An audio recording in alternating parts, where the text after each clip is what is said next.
Halo Sobat Panda, selamat datang di channel YouTube Expandana. Reksadana. Sebagai salah satu instrumen investasi, reksadana memberikan peluang keuntungan yang cukup menggiurkan. Tapi di samping hal itu, reksadana pun mengandung resiko yang perlu diantisipasi. Apa aja sih untung rugi reksadana? Tonton video ini sampai selesai untuk tahu jawabannya.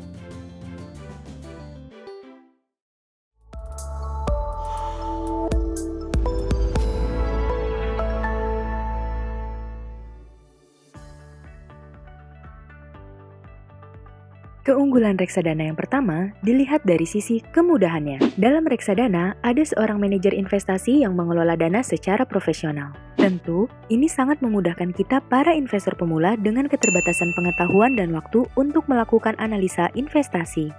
Kamu tinggal setor atau top up secara rutin dan biarkan uangmu tumbuh dalam jangka waktu sesuai tujuan investasimu. Keunggulan kedua, reksadana merupakan investasi yang terjangkau. Kalau selama ini kamu selalu beranggapan investasi perlu punya modal yang besar, mulai sekarang kesampingkan hal itu yuk. Gambarannya seperti ini. Misal kita mau membeli saham, pembelian minimalnya adalah 1 lot atau 100 lembar. Artinya, harga yang tertera pada bursa perlu kamu kalikan lagi 100. Atau kalau kamu mau membeli obligasi, contoh ORI 19, kamu perlu menyiapkan modal minimal 1 juta rupiah. Tapi dengan reksadana, modal minimal Rp10.000, kamu sudah bisa mulai berinvestasi. Keunggulan ketiga, nggak perlu susah payah karena saat ini transaksi jual beli reksadana bisa dilakukan dengan gampang secara online. Kedepannya, diyakini platform reksadana digital akan berkembang lebih pesat. Alasannya, pertumbuhan platform digital mampu meningkatkan jumlah investor reksadana. Dan perubahan pola hidup karena pandemi COVID-19 semakin mempercepat perkembangan reksadana digital. Keunggulan yang keempat, adanya diversifikasi investasi. Reksadana menawarkan diversifikasi risiko karena dana kelola dari para investor disebar ke berbagai instrumen. Jadi, kalaupun sampai mengalami kerugian, portofoliomu nggak semuanya anjlok atau dengan kata lain, diversifikasi investasi bertujuan untuk menjaga keseimbangan terhadap portofolio investasimu.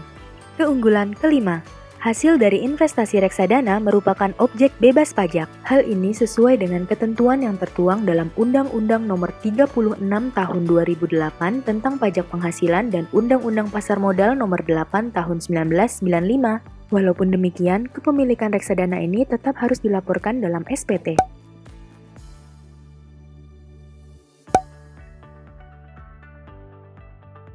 Ada 2 cara pelaporan reksadana dalam SPT. Yang pertama, reksadana sebagai harta atau aset investasi.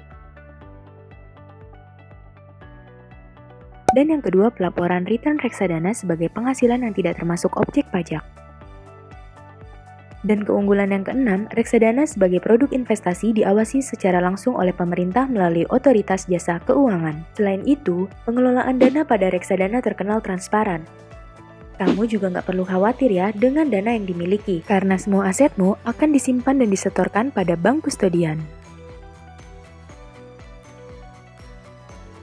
Selanjutnya, ini dia beberapa risiko reksadana yang perlu kamu antisipasi. Risiko berkurangnya nilai unit penyertaan. Risiko ini dipengaruhi oleh naik turunnya harga efek yang masuk dalam reksadana tersebut.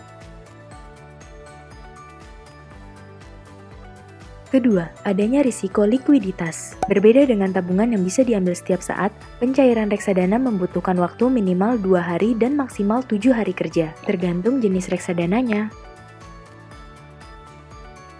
Dan risiko ketiga adalah risiko one prestasi manajer investasi. Risiko ini timbul ketika manajer investasi sang pengelola dana tidak bisa melaksanakan kewajibannya. Hal ini berakibat reksadana tidak bisa berjalan sebagaimana mestinya.